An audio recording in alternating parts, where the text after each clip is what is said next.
नमस्कार, मी Sangeeta Dabre government ITI Butibori येथे वीजतंत्री या पदावर कार्यरत आहे। सध्या आपण कोविड-19 मुळे घरामध्येच आहे, तर ही माझी एक लॉकडाऊन ॲक्टिव्हिटी आहे।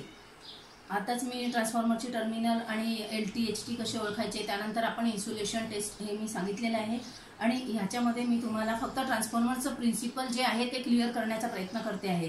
हे जे आहे ट्रान्सफॉर्मर आहे, माझ्याकडे हे स्टेप अप ट्रान्सफॉर्मर आहे, परंतु 350 व्होल्ट याचे सेकंडरीला मिळतं आणि आपला लाईट जो आहे हा 240 वर चालतो, त्याच्यामुळे मी ह्याला स्टेप डाऊन बनवलेला आहे।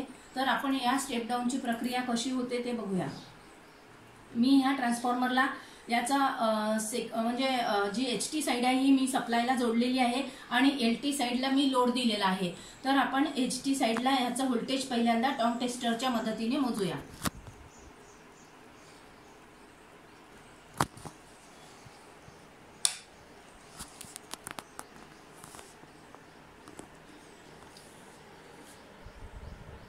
इथे 237 व्होल्टेज आपलं जे घरामध्ये सिंगल फेजचं आहे ते दाखवत आहे। 237 व्होल्ट याच्या प्रायमरी साइडनी मिळत आहे आणि आता आपण सेकंडरीचं व्होल्टेज घेऊया।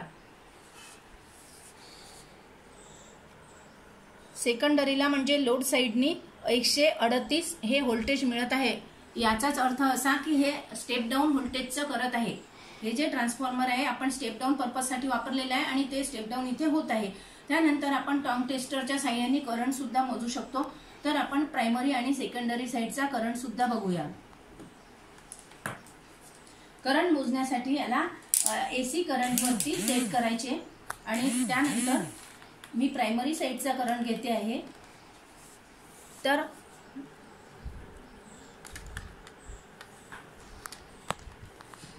प्रायमरी साइडनी 0.2 करंट दाखवत आहे। 0.2 एम्पियर करंट एवढा प्रायमरी साइडनी दाखवत आहे। आता आपण सेकंडरी साइडनी बघूया। सेकंडरी साइडनी 0.3 एम्पियर एवढा करंट दाखवत आहे।